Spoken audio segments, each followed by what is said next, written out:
Good morning, friends. How are you all?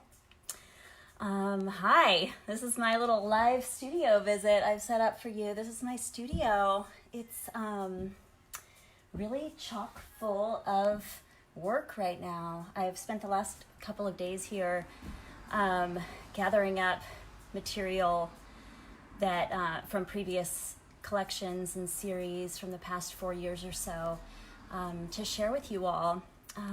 My studio doesn't usually look like this. It's usually in much more of a state of work in progress. I have lots of paints and paintbrushes flying around everywhere, and dirty rags and paint jars, and all kinds of things like that. But today I thought I'd put together a little retrospective of work that I've done over the past 4 years to just be able to share that with you. So I want to just thank you all for taking the time out of your day today to come and hang out with me here. I know we're all very bizarrely busy in the midst of all of this lack of busyness with the quarantine situation. I hope you guys are all feeling healthy and safe out there. But there's definitely a lot of busyness with digital live DJ sets and Zoom parties and connecting with friends and connecting with people we don't even know. And of course, keeping our eye on the news and seeing what is going on from moment to moment, charting all the charts. I know that can be a really connective thing in this moment when we can't actually see each other in person.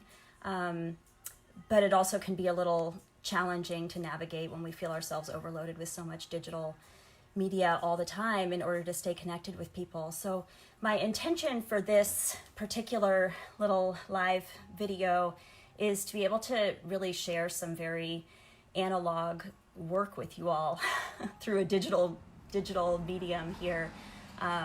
So much of what I do really is just spending time in the studio with my hands in the paint and my face glued to the paper, and just really experiencing the richness of color and form and line and marks on paper, and thinking of ideas in that realm, and not in the digital world at all. So my hope today is to be able to share some of the ideas that I had while I was creating some of this work, but then also give you guys just a chance to just experience the work firsthand. And I'll try to not talk too much so that we can just kind of get up close and personal with the paintings themselves. I'm going to take this kind of chronologically. Oh, but before I get started in showing you the work, I did just want to say also, everything's for sale.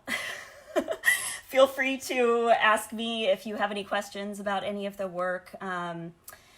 I am not going to be paying attention to the comments right now while I'm filming, otherwise that's going to be really challenging. But then at the end, I'll try to take a few questions in the chat if you guys are around and want to ask questions. But I'll also be putting out a PDF afterward that gives all the specs and details about all the work I'm showing here today. So there will be pricing there and all of that. And of course, no pressure with that. But if you've ever thought about buying a piece of my work, now is definitely an awesome time to do it.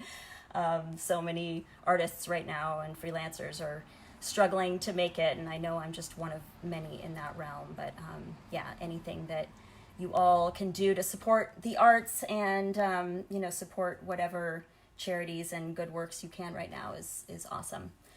The other thing is the raffle. I'm so excited. So many of you signed up for the raffle. So these are all of your little raffle names here. And at the end of this, I'll definitely be pulling a lucky name out of the hat to be the proud new owner of Binge. So thank you guys so much for that.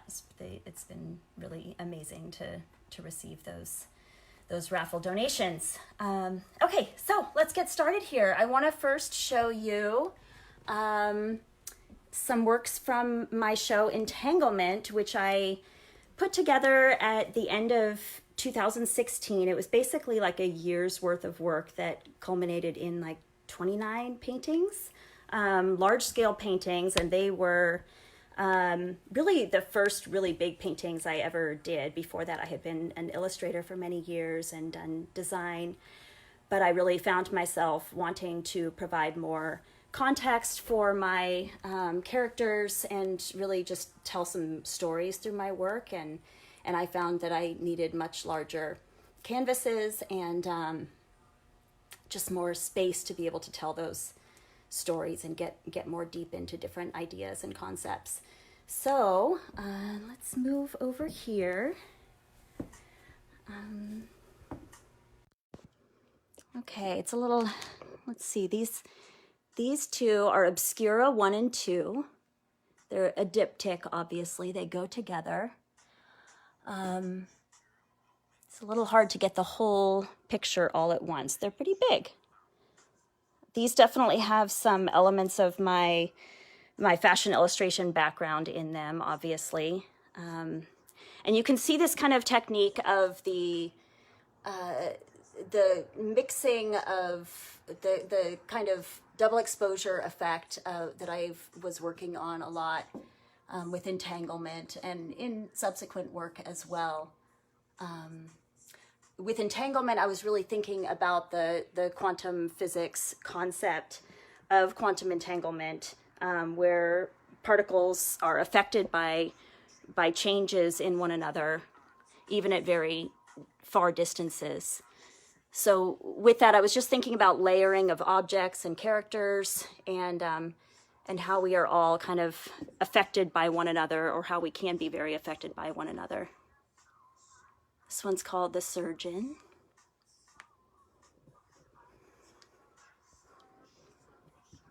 And let's see, here's a few more from that series. These are originals that I've showed you so far. This one's called Come Go Femme.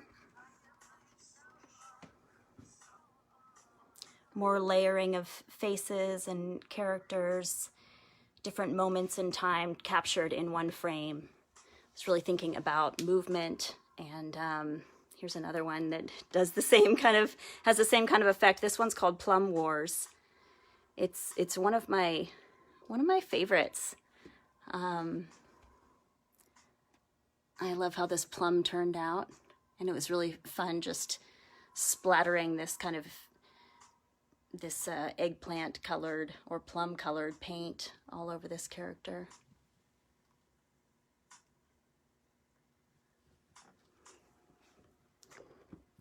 And here's some prints from that show. This one's called Construction Zone.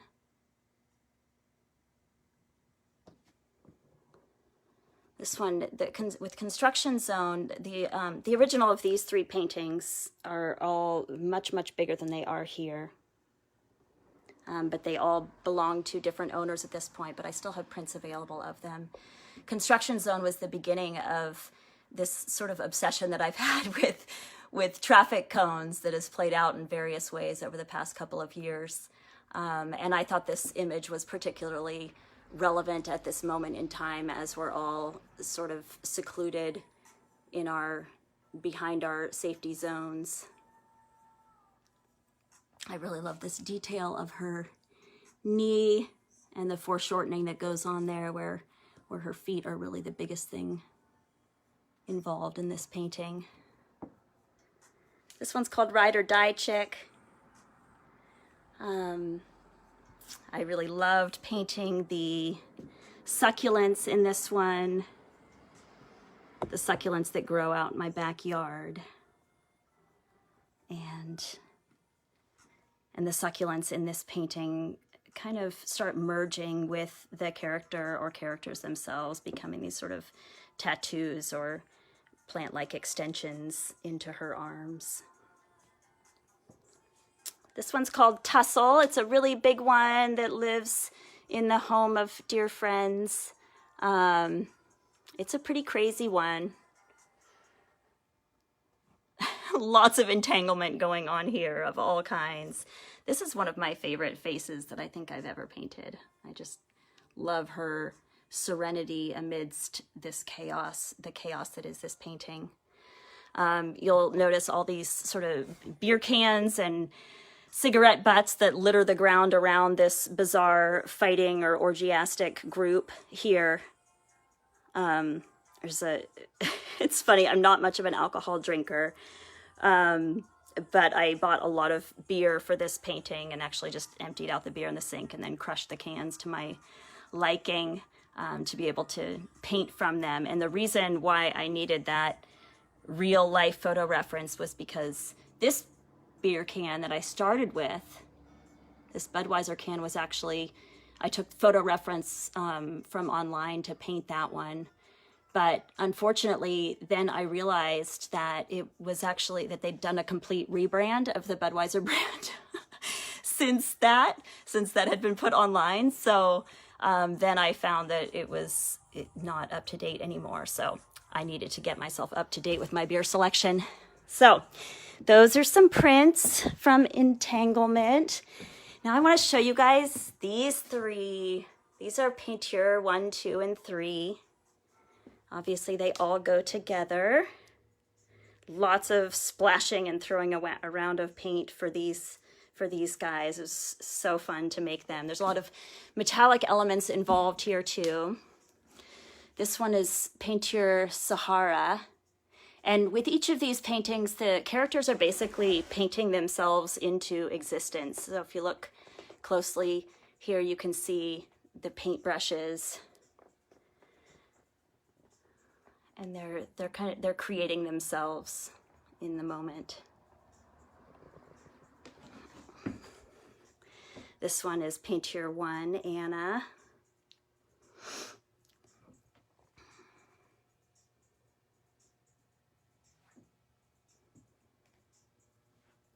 This one's kind of got a crazy, it's, it sort of turned out a little Carrie in a way.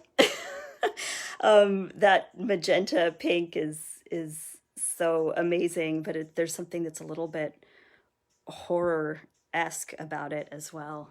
Like this hand detail. And this one is Peinture 3, Jeffrey. Loosely based on Young Thug. You can see a lot of the metallic elements in this one because of the angle at which I'm showing it to you. I've got the camera way above my head right now because it's hung pretty high. So yeah, those are the Peinture paintings. I love those guys. They're big ones. Here are a few more prints from that Entanglement series. This one's called Sticky.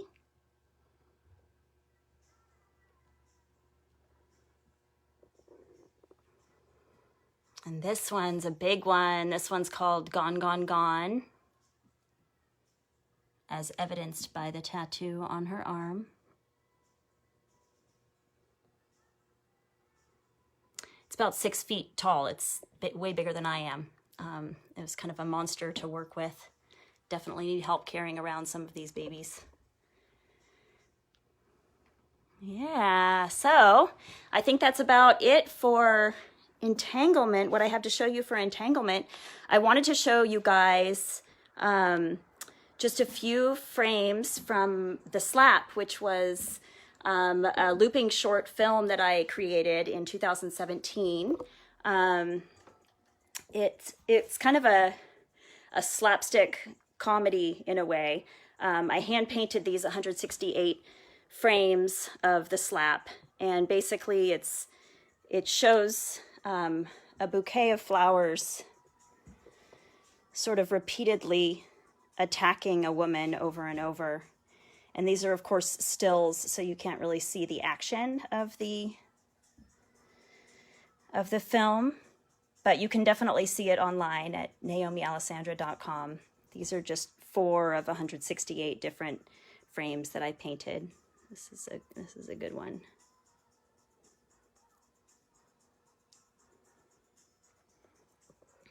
Okay, so I think I'll get into Ghost Garden next, and maybe I'll start with a couple prints from Ghost Garden.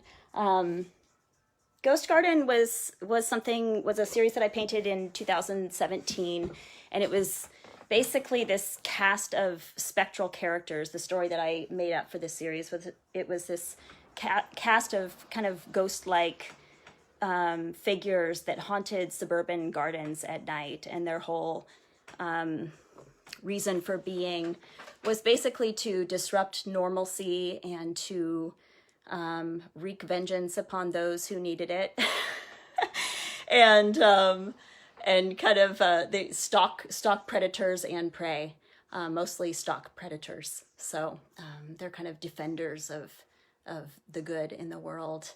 And as they live in their suburban gardens at night and wander around in them, they start to kind of merge with the plant life in those gardens. So actually, let's just start with these guys, these cactus ladies. These guys were, I think, probably the most popular pieces from my Ghost Garden exhibition. This one is called Moon Cactus Date Night. And they're each these moon cactuses that are basically preparing themselves for life with spines, life with these spiny elements about them. And this one's kind of seeking to shave hers off. This one's doing a little plucking at the sink. There are quite a few more of those as well, but most of them have sold at this point. Here's another little traffic cone. This one's called Nacht. She was sort of the beginning of the Ghost Garden ladies.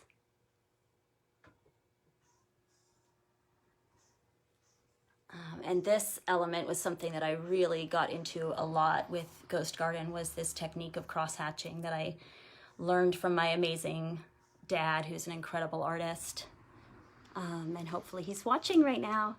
But I was really trying to create the blackest black that I could using this pen cross-hatching technique, but still let in these little pinpricks of light.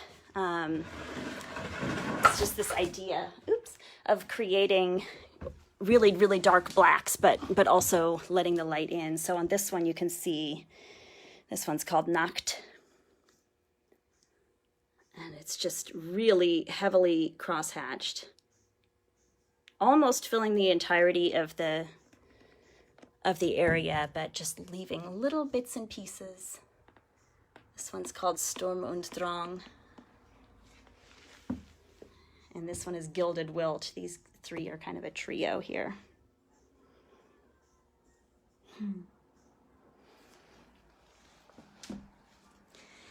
This one's one of my faves. This one's called Kwaidan. They're the ghosts, kind of vampiric ghosts who haunt the banana leaves. They're definitely sort of vengeful goddess characters.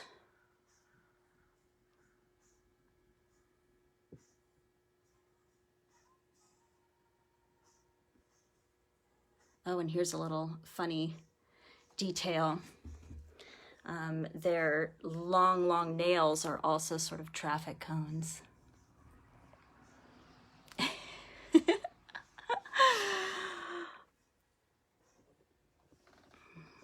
Love this one. They've got those red eyeballs, red pupils. Kwaidan is one of the many kinds of ghosts in Japanese folklore. So that felt like a fitting name for this painting. Here's another one. This is an original as well. It's unframed right now, but it's a really large painting. It's called Laundry. And the idea with this one was just really getting deep into the intimate space of women's, or, anyone's really, but specifically my relationship or people that I know, their relationship with their beds and their clothing and these objects and fabrics, textiles that really start to become us as we wear them and spend time in them. These objects that take on this very particular meaning and become loved creatures in their own right.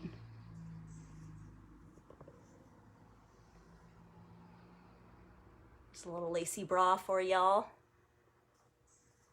And here's a sweater with some pretty intense detail work. And again, more of that cross-hatching technique on this bra.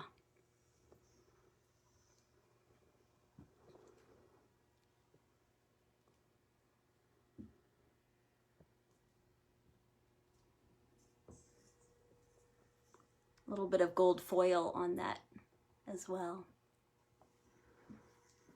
And socks. Socks are another of my obsessions. I'm a big fan of painting socks in paintings. Here's a couple of other little prints from Ghost Garden.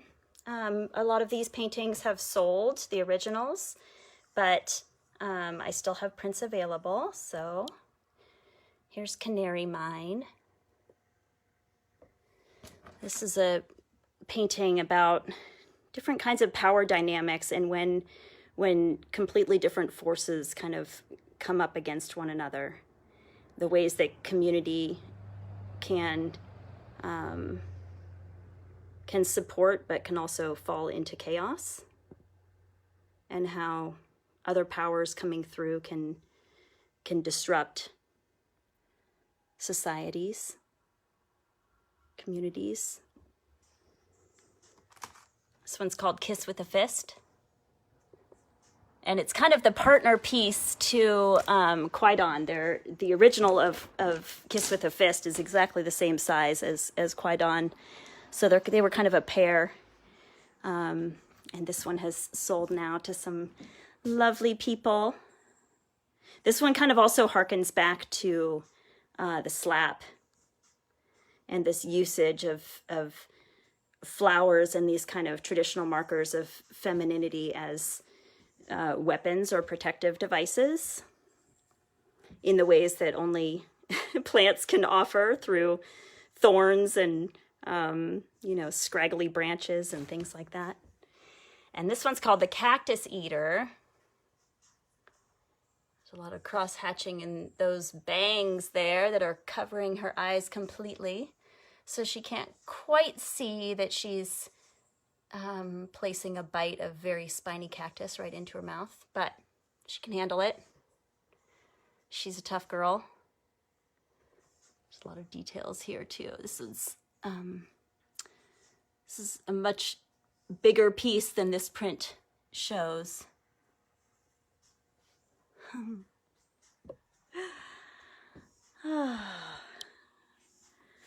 Okay, so I think that's Ghost Garden.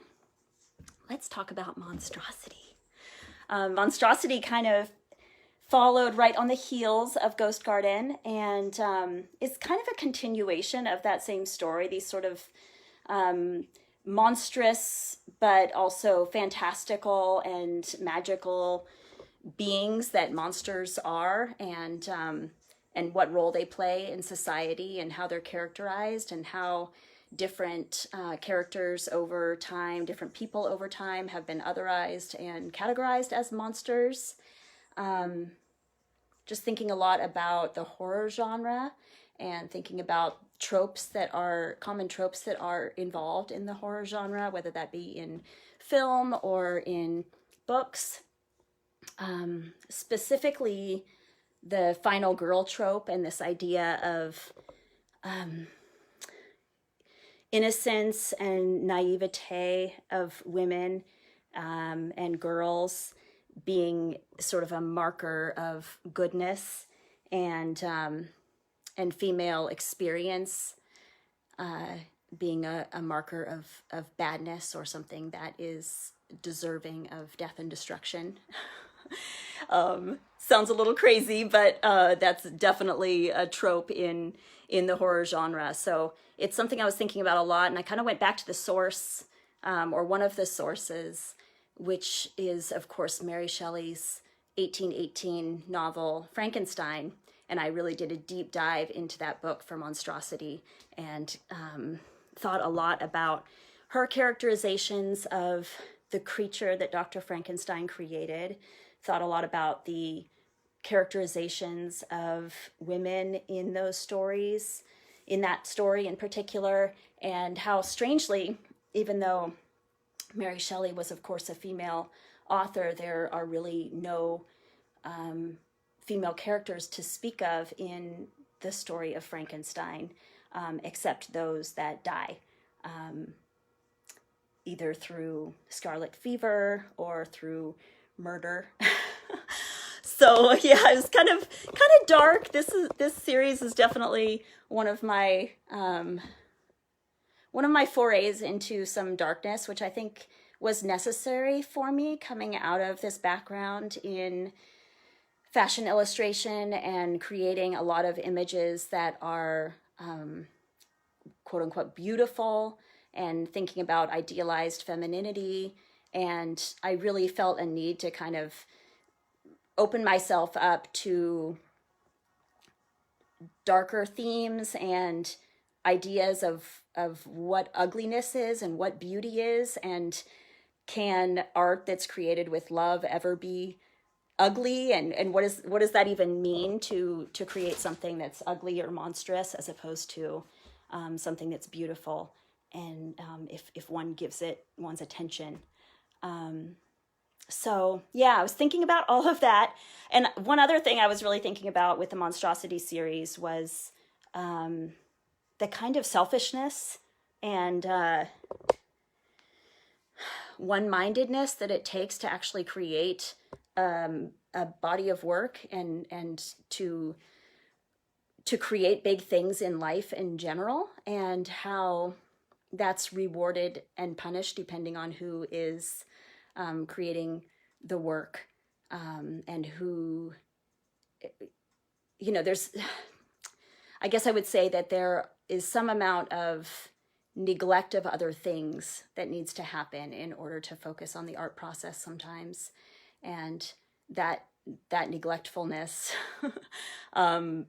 sometimes needs to be seized in order to create something beautiful. But at what point is that neglectfulness of the other things in one's life a problem? Yeah, there's a lot to unpack there. I don't know how deep we'll go into that right now, but we can feel free to contact me afterward and discuss more if you'd like to. So let's turn this around. This is a crazy one. This is probably the most intense painting I've painted. It's called The Bride, and it definitely hits very much on this idea of female sexual experience and the punishments that come from that historically. The bride is meant to be the bride of Frankenstein's creature, who never actually comes to life in the story of Frankenstein. There's some detail work there. She's meant to be brought to life, but at the last minute, Dr. Frankenstein decides to tear the creature apart that he's made to accompany the creature that he made, rather than giving life to this female monster. So she's intense, but I love her. I love her nails. Totally impractical for me, but great for a painting. Here's another creepy one. This one's called Monster Hands, and it definitely speaks directly to that idea of naivete and innocence, kind of it's just grasped and grabbed and pulled down by these forces. I think I was thinking a lot about the Persephone myth for this painting. that I was really obsessed with for quite a while, and actually started making a graphic novel of it, which is yet unfinished. But in Persephone, of course, the character of Persephone gets pulled down by Hades to be the bride of the underworld, to be the queen of the underworld, which is, of course, I think another metaphor for coming of age and this kind of traumatic experiencing of it that is often part of past characterizations in books and film. Let's not move on to that one yet. Here's some small little pieces. Just a lady carrying her head, no big deal. And here's a little cabinet of curiosities. It's a jar of hearts and a jar of teeth. I really went creepy with this series, you guys. This one's called Final Girl, kind of exploring some of the anxieties of that horror trope that I was talking about. And this is a little study for a much, much larger piece that I'm not showing you today because it's so big it would take up most of this room. But here's a little study for it. This one's called Fight Club. And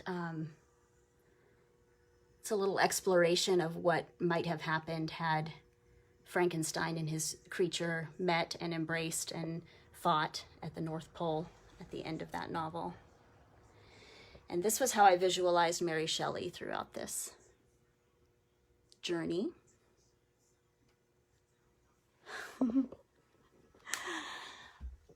And then I finished up Monstrosity with this piece, my Monster Princess. And while she's a bit intense as well, she really was kind of my return to the light after going into this kind of dark place for the Monstrosity series. Though she wears this monster head, which I think is actually quite stunning, if I do say so myself. She's wearing it proudly and happily. And somehow this piece felt lighter to me and was a way for me to kind of return to beauty and joy. I love these feet so much. And that quinacridone pink there on her toes. And the tips of her fingers. So yeah, Monster Princess. She's a babe. I love her. Okay, let's talk a little bit about A Golden Shining Thing. A Golden Shining Thing was a show that I did last year, at the beginning of last year.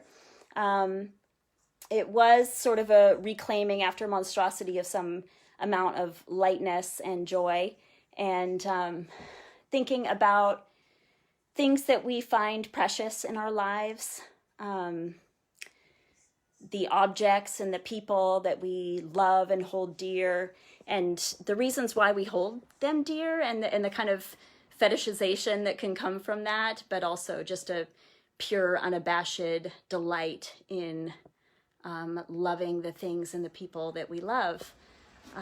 So this one's called Fish Scales. I went really up close for this piece. And I started working with this flash paint, which is a kind of vinyl paint. It's sort of a glorified French house paint, basically, but it comes in these fancy little glass jars. And it's definitely behaves differently from the watercolor and gouache that I usually use, in that it's so much more opaque. But I can also get some washes out of it, and I just really enjoyed the saturation of color that it brought me. This is the sort of the precious object in this piece, which is some kind of a glowing pearl or something. So pearls played a very large role in this particular series, because the other thing that I was exploring was the symbology and the valuation of virtue and beauty in fairy tales. And I was thinking of this, specifically of this French fairy tale by Charles Perrault. There are versions of this fairy tale in many other cultures as well, but I was particularly paying attention to the Charles Perrault one. It's called Les Fées, and in this story, there's a kind and beautiful sister who goes to the well to fetch water one day and meets an old woman there who turns out to be a fairy. And of course, she treats this old lady with respect and care, and in return, she's given the gift of having pearls and diamonds and the like fall from her mouth every time she speaks. And then her ugly sister, her ugly mean sister, because in fairy tales, if you're mean, you're always ugly, and if you're kind, you're always pretty, which is something I've been thinking about a lot too. Her ugly, mean stepsister goes to the well to try to get the same kind of reward, but of course she can't help herself but treat the old woman terribly, and so she receives the curse of having toads fall from her mouth every time she speaks. So this is that sister, surrounded by all the toads that she's created. There's a lot of toad action in this painting. I had so much fun painting these toads, you guys. And it was with that flash paint. It was with a mix of the flash paint and the watercolor that I usually use and gouache. So it's this interesting mix of very opaque, dense, saturated color with more of the washes that I usually employ. But having those bright pops of neon was really fun. That's a little toad amplexus if you've never seen that before.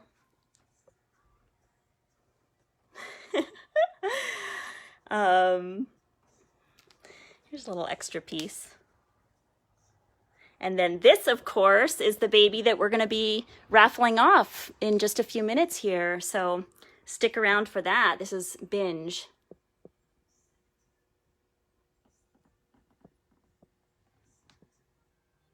I'm so excited for one of you to be taking her home with you. That'll be amazing. Of course, I'll sterilize her thoroughly and get her all cleaned up for you. Oh, I forgot about these guys. These are some precious object head ladies. This one's Sapphira. It's not easy having a jewel for a head, you guys. This is Pearline.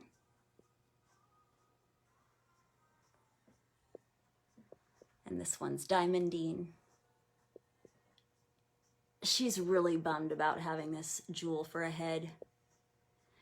Just as, honestly, probably that poor princess who has, or that poor sister who has pearls and diamonds falling from her mouth every time she tries to say anything at all is probably pretty bummed out. Probably just as bummed out as the girl who has the toads falling from her mouth, I would think. Okay, so that was like 4 years of work in just a short amount of time here. Let's quickly move on to what I'm working on right now. I want to show you guys a few of my works in progress in the series that I'm deep into at the moment, which is called A Lover's Discourse. And it's based loosely on a book by the same name,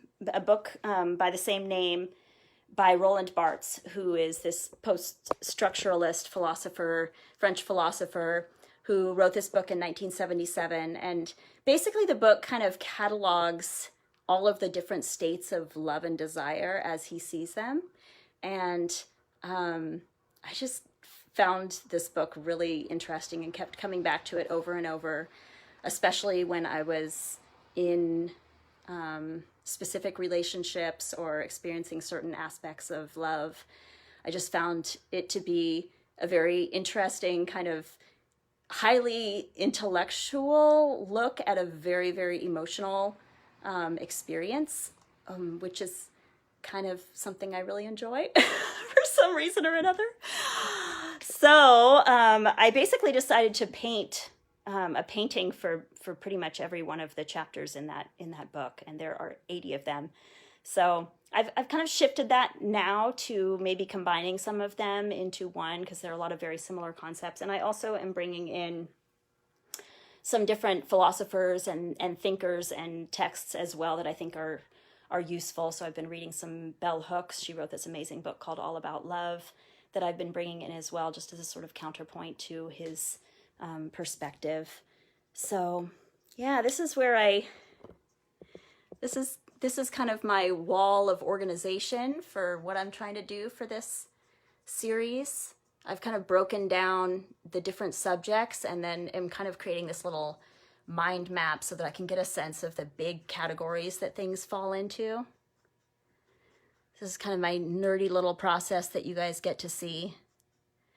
It's this interesting space that I'm navigating with this series where, you know, there's these aspects of togetherness and the beauty that comes from that in the love experience, and then how that can kind of devolve into codependence if one isn't careful, and how structures and the construction of relationship and the ways that we create our love connections to hold up over time, and how if they fall outside of that structure that's been created, then destruction can happen.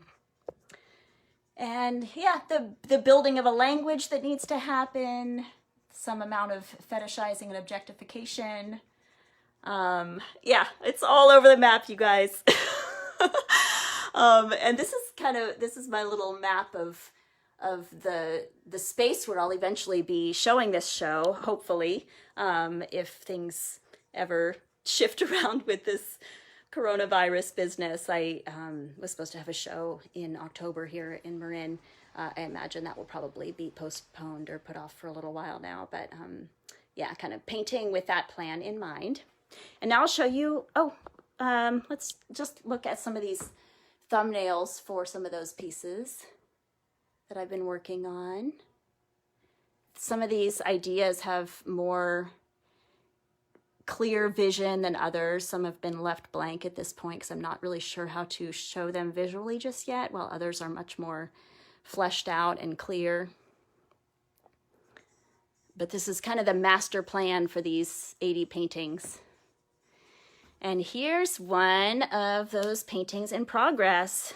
This one's called Images, and it's basically about memory in the love experience, and how when we are separated from the loved one, we have to replace that loved one, or we tend to replace that loved being with a mix of images and words and ideas that basically replace that person while they are gone, but can never quite be that person.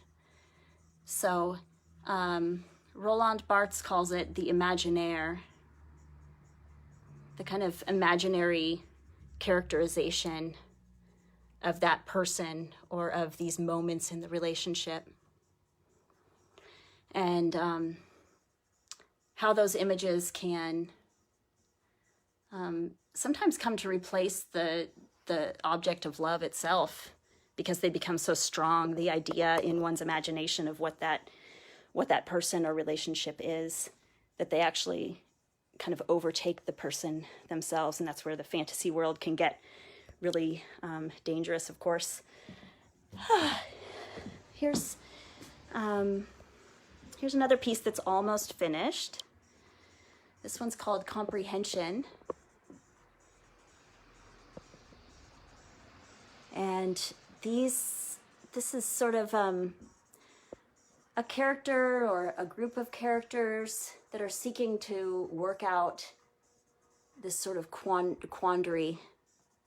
And this one is trying to untangle this Gordian knot just by hand, experientially. And this character is trying to work out the challenge in this very intellectual way, writing out diagrams. And this character is taking a little bit of a shortcut and simply cutting the cord. There's some elements of the three fates from Greek mythology here. They're quite a trio. This piece is another one that's nearly done. I kind of have to stretch to reach this one, so sorry if I don't have the best view here. This one's called Engulfment, and it's a sort of it's kind of letting go and becoming the state of love and desire. It feels sort of dangerous and reckless to do that sometimes, but it also just feels like an opportunity to completely let go and merge with something. I felt like lungs were really important to paint as part of this painting.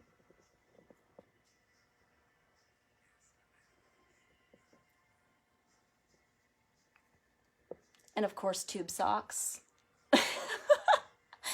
Because somehow tube socks really show up for me in the most emotionally charged moments. Here's another one that's really in process. It's probably gonna end up looking quite a bit different when it's all done. Oh, and here's the little sketches. Let's see, can I even show you? I'm stretching so hard. Okay, so that was the original sketch for this one. And this was the original sketch for this one, which, as I mentioned, is going to probably change substantially before all is said and done.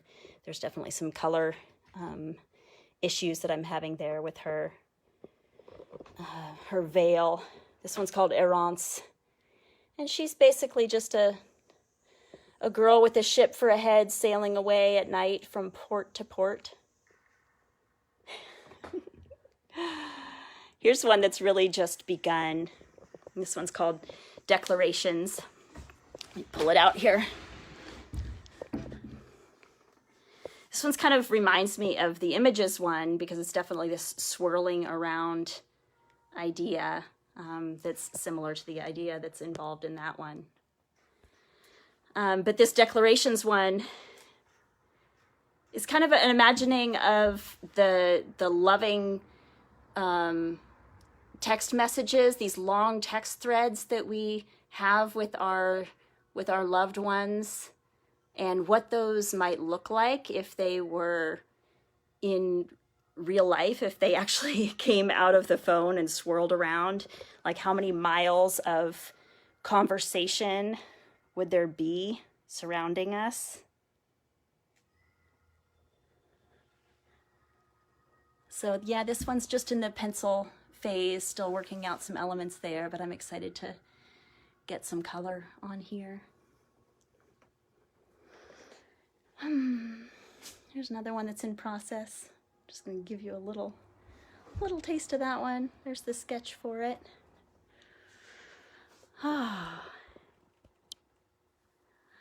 Okay, I think that kind of takes us up to date, you guys. Thank you so much for bearing with me and looking at all of this work. I really am just so honored that you all were here with me. It really means a lot to me to be able to share my studio space with you and let you experience it. And I saw a lot of the comments coming in while I was talking and wasn't able to answer them in the moment, of course, but yeah, I'd be happy to answer any questions afterward. I'll look back through the chat and see what I can answer verbally there. I think I'm gonna not take questions right here and now, but yeah, if you want to throw your comment or your question into the chat, then I will definitely get back to you. And I will also be uploading that PDF afterward that I mentioned that has all of the specs for all the paintings that I've shown you today. So you can take a look at that and, of course, reach out if you have any other questions. And now, let's get to that drawing. What do you say? Here are all of the raffle tickets. I'm going to put them in here. Actually, let me just swirl them around a little bit more. Swirl them around. I think I got everybody in there who signed up for a raffle ticket in time. So I'm gonna put you guys into a little paint jar here. Can't leave this one out. And swirl it around again. And here's our winner. Who is it? Let's see. This is hard to do with one hand, but I'm trying. Craig.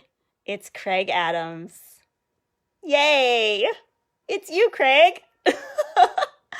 So I'll be sending that painting to Craig. And I am just so honored and thankful for all of you who did sign up for that raffle.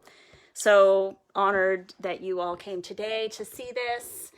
And yeah, I'm excited to share more with you guys as my artistic journey continues to unfold here. I hope you guys are all able to be creative and have some moments of calm amidst this craziness that we're all going through together right now.